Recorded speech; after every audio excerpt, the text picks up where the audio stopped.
Hello students, today we are going to start a first lesson from standard 7 social science. First lesson is Too Big State. Harshvardhan 606 to 647 मतलब हर्षवर्धन का समय 606 से लेके 647 तक है. King Harshvardhan was born in 606 after the death of his father Prabhakarvardhan. Harshvardhan's elder brother Rajyavardhan ascended the thrones of Dhaneshwar. However, Rajyavardhan was killed by the king of God, Shashank. Their sister Rajyashri was imprisoned by the king of Malwa, Devgupt. Under these circumstances, as advised by the leader of the kingdom, Harshvardhan shoulders the responsibility of Dhaneshwar, present Punjab, Haryana. इसका translation करते हैं. राजा हर्षवर्धन का जन्म 606 में हुआ था. अपने पिता की मृत्यु के बाद प्रभाकर वर्धन हर्षवर्धन के बड़े भाई राज्यवर्धन सिंहासन पर चढ़े. हालांकि राज्यवर्धन को गोंड के राजा शशांक ने मार दिया था. उनकी बहन राज्यश्री को मालवा के राजा देवगुप्त ने कैद कर लिया था.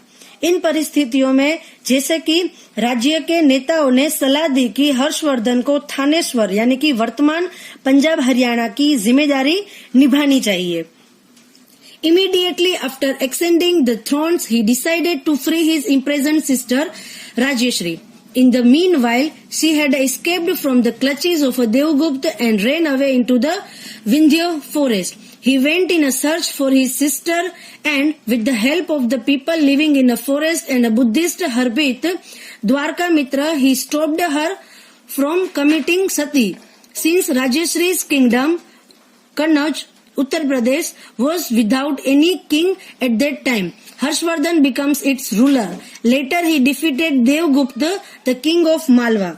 यानी कि सिंहासन पर चढ़ने के तुरंत बाद उन्होंने अपनी कैद बहन राजश्री को मुक्त करने का फैसला किया.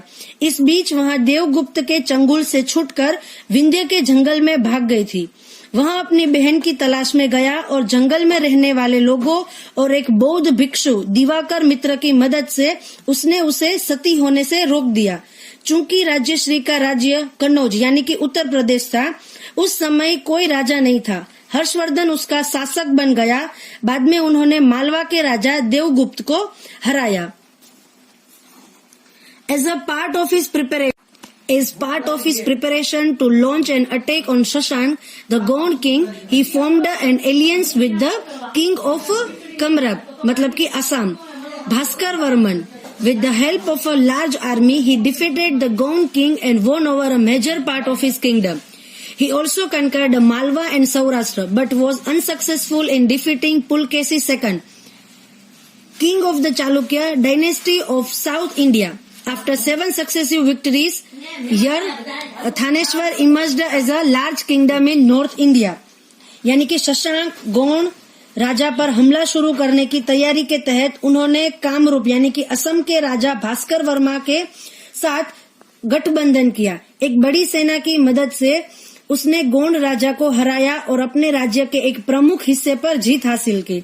उसने मालवा और सौराष्ट्र पर भी विजय प्राप्त की, लेकिन दक्षिण भारत के चालुक्य वंश के राजा पुलकेशी दूसरे को हराने में असफल रहा. लगातार 7 विजयी वर्षों के बाद थानेश्वर उत्तर भारत में एक बड़े राज्य के रूप में उभरे. Harshvardhan's range in administration. Harshvardhan personally supervised the administration of this state by traveling extensively to different parts of his empire. He divided his daily routine into 3 parts. The first was the administrative purpose, while the other 2 parts were devoted to public welfare and religious activities.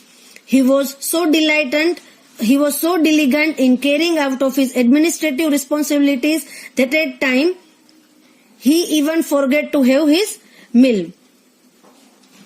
मतलब कि हर्षवर्धन के शासनकाल और प्रशासन के बारे में कहा गया है. हर्षवर्धन ने अपने साम्राज्य के विभिन्न हिस्सों में बड़े पैमाने पर यात्रा करके अपने राज्य के प्रशासन की व्यक्तिगत रूप से देखरेख की. उन्होंने अपनी दिनचर्या को 3 भागों में विभाजित किया था. पहला प्रशासनिक उद्देश्यों के लिए था, जबकि अन्य 2 भाग लोक कल्याण और धार्मिक गतिविधियों के लिए समर्पित थे। वह अपनी प्रशासनिक जिम्मेदारियों को निभाने में इतना मेहनती थे कि कई बार वह अपना भोजन करना भी भूल जाते थे। थिंग्स टू नो मतलब कि ये चीजें हमें जाननी ही चाहिए। To help him in administration, Harshvardhan had a commander-in-chief of an army, प्रतिहार, संधि विग्रहक, राजदूत, पराज्य मंत्री, महादान नायक एंड अक्षर पतलिका।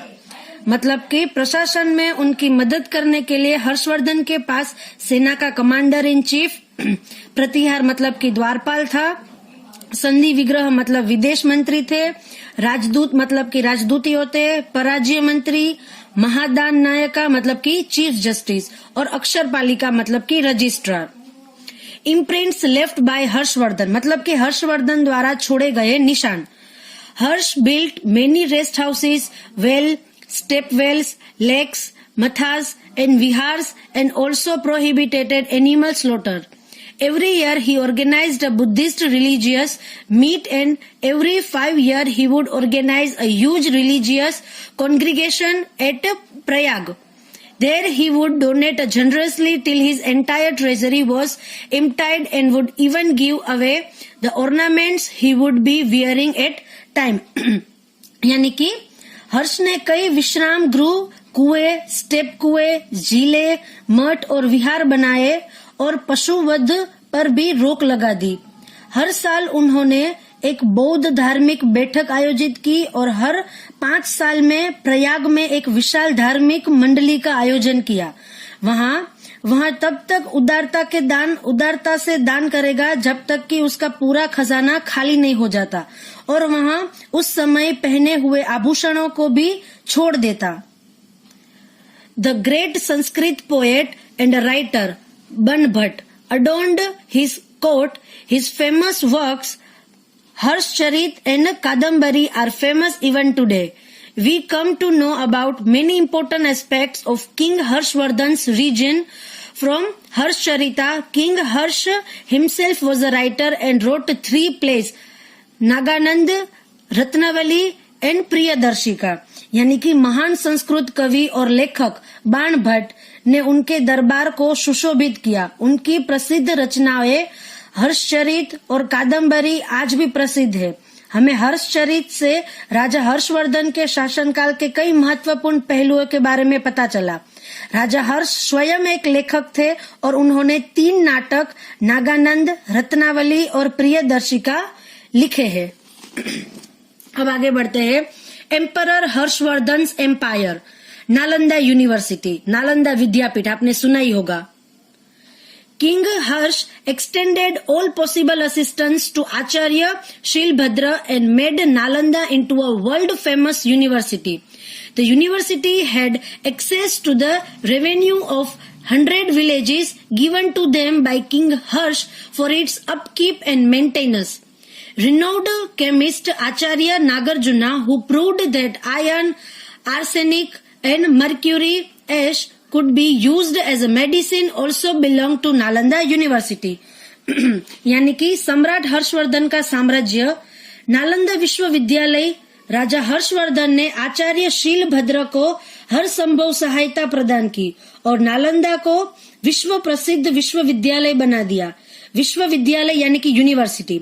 विश्वविद्यालय को राजा हर्ष द्वारा उनके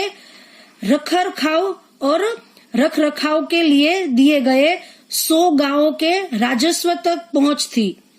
प्रसिद्ध रसायन शास्त्री आचार्य नागार्जुन, जिन्होंने यह सिद्ध किया है कि लोहा, आर्सेनिक और मर्क्यूरी राख का उपयोग औषधि के रूप में किया जा सकता है, वे भी नालंदा विश्वविद्यालय के थे। थिंग्स टू नो मतलब ये चीजें जाननी चाहिए। Students had to clear an entrance test for admission into Nalanda university. जब बच्चों को नालंदा यूनिवर्सिटी में एडमिशन लेना होता है तो उन्हें एंट्रेंस एग्जाम पास करनी होती है। फ्री एजुकेशन, लॉजिंग और boarding were provided in Nalanda university. Education, boarding में रहने का खर्चा वो सब फ्री में दिया जाता था नालंदा यूनिवर्सिटी में। The extensive library of Nalanda university was known as a Dharmaganj. Library थी नालंदा यूनिवर्सिटी की, वो धर्मगंज के नाम से जानी जाती थी। अब आगे बढ़ते हैं। लाइफ ऑफ द पीपल मतलब के लोगों का जीवन। Information about the range of King Harsh is available from the writing of Chinese traveler Yuan Sang. Towns and villages of the time were fortified and had a huge gateways at their entrance. The society was